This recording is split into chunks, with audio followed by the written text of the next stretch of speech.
everyone, welcome to Houseplants Gone Wild. My name is Kelly. This is just going to be sort of a brief video touching topics on things such as moving plants outside for the summertime, a little bit on acclimation, but mostly I wanted to touch on how to purchase, when to purchase, and methods of purchasing plants, as well as selling plants. I know that I've done my fair share of purchasing plants, and I do sell quite a few plants just locally here in Kelowna. So a couple things that I wanted to touch on would be sort of the selling of them, as well as some of the indoor requirements for caring for these new plants. This shouldn't take too long, but I'll see how it goes. Have to pick up a plant tonight, so I hope to have that in this video as well. So the first thing that I wanted to touch on was purchasing plants. So I tend to try and purchase plants more locally. I have done a few videos or a video I should say, on a pink princess philodendron that I purchased online from Etsy. But I have been trying to purchase from smaller shops locally owned here in the Okanagan. One of them I purchased from Callie from OkanaganUrbanJungle.com. Just got this one from her today actually. It is a ZZ Raven, and this is a newer leaf, but eventually when it matures it will get a little bit darker foliage. I've gotten this philodendron Birkin from one of my plant friends here in the Okanagan. Had to purchase that, and I got a Ficus Audrey. Just small rooted cuttings that just needed some new loving. Favorite mug. Don't know why. Anyways, so that also brings me to purchasing plants from Facebook. So, or any basically online platform that you can sort of post ads. So I actually today will be driving to Penticton to purchase a 7-foot tall Monstera Deliciosa. I will be adding that onto this video around the end just to show you kind of the struggles that I'm going to have fitting it in my little car. The other thing is you can purchase plants online, but I always recommend trying to shoot for more local plant shops or just private sales from people that you may know, or people that you may think you know, or people that know somebody that you know.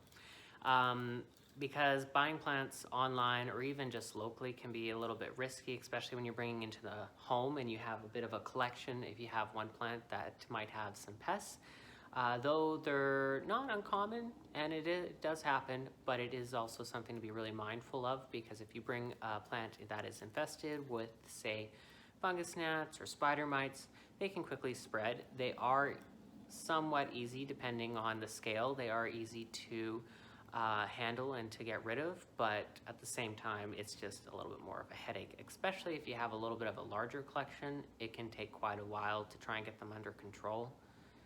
Yeah. So the other thing is, when you're selling plants, I tend to actually sell my plants on Facebook. I'm part of some Facebook groups. There's Marketplace. It's way easier. Next weekend I'm going to be having a garage sale / plant sale, like 5% garage sale junk and then 95% plants, but that doesn't matter. I will be selling some plants, preferably to just local people, but if I can't sell some, or some just don't sell, I will probably post them online. The other thing is, when I sell my plants, I try and make sure that I don't water them heavily beforehand, because it sucks when you purchase 15 plants, put them in the back seat, and you are spending the rest of the day cleaning up mushy soil. I will also add to that a big thing is plants should be a hobby. Indoor house plants, outdoor plants, they should all be a hobby. It should be something that you, I guess, enjoy, something that you are not flexing on people, because it just kind of loses its touch. I've seen it a lot of times on Facebook and other platforms where people constantly are trying to upstep the other person and trying to just sort of have bragging rights. Honestly, if you have plants that you like, go for it. Show the plants, but honestly, a lot of other people, they may have just a small collection. They may have not a lot of funds to go into their plant love. They might only have one plant.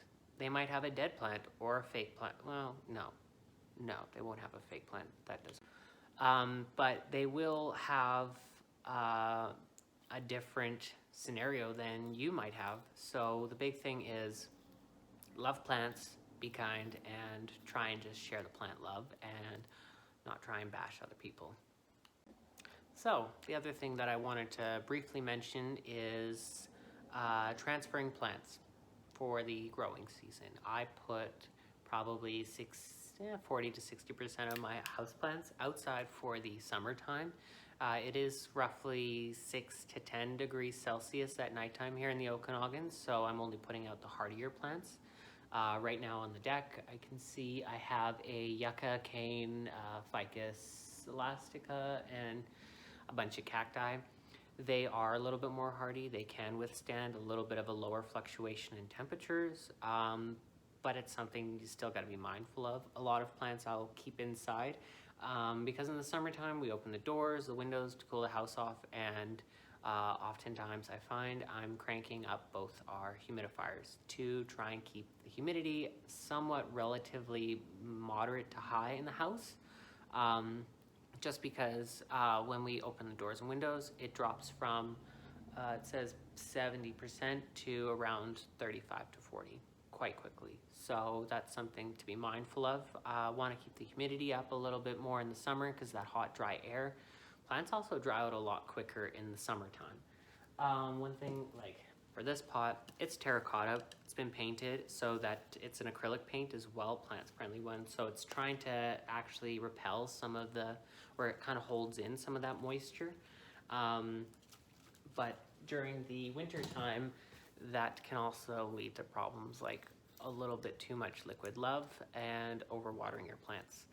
So just be mindful of how much you're going to have to increase your watering during the summer months because it's warmer, it's a little bit drier usually, and plants are going to need a little bit more water. So also with that note, come at the beginning of the growing season, I tend to repot my plants then. I try to anyways. I will do it in the winter time, midwinter, fall, any time of the year really if the plant needs it. If it's been a plant I purchased that's overwatered, if it's showing signs of root rot, I will quickly take out that soil, rinse the roots. I might even trim some of the roots depending on what I find. So that's another thing. You want to give them fresh soil. Also, when you change the soil, it gives it more nutrients. I did a soil mixtures video a while back. I have kind of tweaked it a little bit since then. Instead of doing peat moss, I tend to do coco coir now, just because I find that also adds aeration as well as helps to hold in a little bit of that moisture. And I don't know if I added worm castings in that video, but I've been using that for past while. And I'm starting to steer away from orchid bark and just switch into more of just a perlite mixture. So right now I have a Pro Mix, which has mycorrhizae, I believe it's called, some good bacteria for the soil. And I have probably 30% mycorrhizae Pro Mix, and then probably another 30% coco coir, 30% perlite, and then 10% worm castings. Yeah, so I use that. And that's worked really well for a lot of my plants. They're holding moisture. This little ficus Audrey, I did that mixture, and it's dry, but haven't watered that like I should be. It's a little baby cutting and it needs it, but anyways, they do sort of do well for holding on to their moisture in the summertime. Come winter time, it'll just require me to change my watering habits and not overwater, which is why you can also see behind me, I'm a lover of terracotta. I also love to paint them. This little guy here, put him outside too early. I thought it was overwatering, but I keep these quite dry actually. They like to be consistently moist, I've heard. But I keep them quite dry, and I believe this was just a little cold. You can see that it is an older leaf down there on the node. So sometimes when these plants go into a little bit of a shock, they will drop their lower leaves. So something like this, you can literally just stick your finger in there, try and push it away from the plant. You don't want to pull straight out because they've been in here for a few months, but just sort of push your finger in and glide that stem out. Boom, done. Doesn't smell rotten, nice fresh soil. We're good. One last quick thing before I move on to saying my goodbyes for this video until I return with a 7-foot tall Monstera, is air circulation in your house. So increasing temperature, increasing humidity, doing all that great stuff, grouping your plants together, and you can see here, I don't know if I can move this, it's a little full. I got a couple plants kicking around. Anyways, moving them around, you want to make sure that you have good air circulation. Here in the living room, we have a ceiling fan as well as I have a fan right behind my humidifier. So it pushes out that humid air, circulates it throughout the room. But that air circulation really helps with newer foliage, I have found, because especially if you keep it humid in the room, that new foliage on a lot of plants, like these little calatheas, you can tell mine's got a couple of little dry spots, but this little guy, these little delicate thin leaves, this is Calathea Freddy, by the way. These plants, when they push out new growth, they are kind of sensitive to dry air and stagnant air that's sitting, it's humid, it's damp, and it's just still. You can get some problems on your leaves. Things like bacteria and fungus can build up.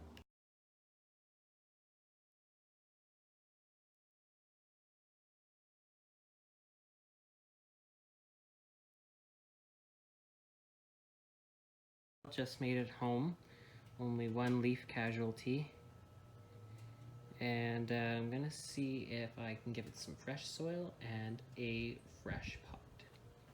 Still surprised it fit in my little car, but we made it. Okay, so I made it back. As you can see, it's a little bit taller than expected, but he was right. It was 7 feet tall. Bought this one off of Facebook Marketplace. I actually paid $85 for it, which to some that seems like a lot of money, but to others, for a 22-year-old Monstera, that's the original owner. He knows quite a bit. He had quite the extravagant collection of Monsteras at his place. That's really not that bad of a price. It's got a lot of aerial roots, as you can see. There's a lot hanging down. He had a handcrafted metal wire rack that he made, and that also holds the terracotta pot that I just put it in. It wasn't a plastic pot with some soil, but as I was saying earlier, it's, with soils and everything and moving them, you just never know. Also, a lot of the soil crumbled in the back seat of my car. So anyways, I gave it fresh soil with worm castings, Pearlite Coco Coir, and the Mycorrhizae Pro Mix. This will really help it sort of boom, I'm hoping, in the summertime. I'm going to give it a nice bright location. For now, I'm going to set it back a little bit from my southeast facing window, just so it kind of acclimates to the house and hopefully my care. But I also put it in terracotta pot just to help me with watering, because also when I took it out, the root system wasn't as vast as I thought it would be. It was a little bit more minimal, I should say. So I kind of want to keep my eye on that. I want to help those roots fully develop, let it dry out and then thoroughly water it, and then let it completely dry out, thoroughly water it. Do that for a little while anyways. And then I can move it on to sort of a regular Monstera where they like consistently moist, but to be honest, that's a tricky spot. So I'm gonna try and shoot for let it get almost dry and then give it a good soak. But as for this one, I was going to give it a quick cleaning, as I usually do with my houseplants when I bring them home. Pretty much every houseplant that I bring into my house, I give it a sort of a quick wipe down, and usually fresh soil as well. But what I'm using is a mixture, just in a little spray bottle. It has, I want to say, a tablespoon of neem oil, organic neem oil that I got off Amazon. It's quite thick, so you usually have to run it under some warm water for a few minutes just so the actual oil, it's kind of like coconut oil, it solidifies after it's been in room temperature or less for a while. And then I just put just a splash, just probably a half a teaspoon or a quarter of a teaspoon of regular Dawn dish soap. Nothing fancy, nothing like the scented kinds or anything. If you can, preferably try and avoid the antimicrobacterial ×2 dish soap. I find that one's a little bit too potent for it. But anyways, all it does is the dish soap, as you can see, it's kind of a milky color. It suspends that oil in the solution mixture. And for wiping it, I'll be using a microfiber towel or cloth. I use this for all my plants, but between them I make sure I run it under really hot water and give it a really good rinse in case there is some sort of egg or anything I'm wiping from one plant and it gets somehow transferred and survives to the next plant. So it's always best to be safe and make sure that you're giving your plants a good wipe when you bring them in, and also keep a close eye on them because they're going to be having a little bit of a hard time acclimating to your care, your lighting, humidity. Monsteras aren't too bad when it comes to humidity, but they like the occasional misting. So I'm going to put it on a time lapse of me giving this giant a good cleaning. Hope you enjoy, and I will be back shortly. So before I get too carried away, I did kind of want to give you a little close-up of the before. So you can see here the leaves, like, they're fairly clean. He kept good care of it. Haven't seen any spider mites or any signs of thrips. This is one of those long aerial roots, quite lengthy. And then it fills out a lot up top. Sorry, my tripod is caught on a wire here. Bear with me. There we go. So bringing it over to this side here, you can see there's quite a tangle of how it just sort of wraps itself into itself, basically, with this wire rack, how it's set up, this wire stand, I should say. But down here below, there is a lot of smaller, thin vines, and these ones are quite new. He was saying that he had taken a cutting, looks like took a cutting from down here. Maybe? No, that's not a cutting. That looks like, maybe it is. Dried off, snapped off. But it shot out some new growth here, and it's smaller leaves. They don't have fenestrations, which is the splits in the leaf yet. But as they get bigger, this one's a nice one. That one does. That's one of the most fenestrated mature leaves I think this plant has.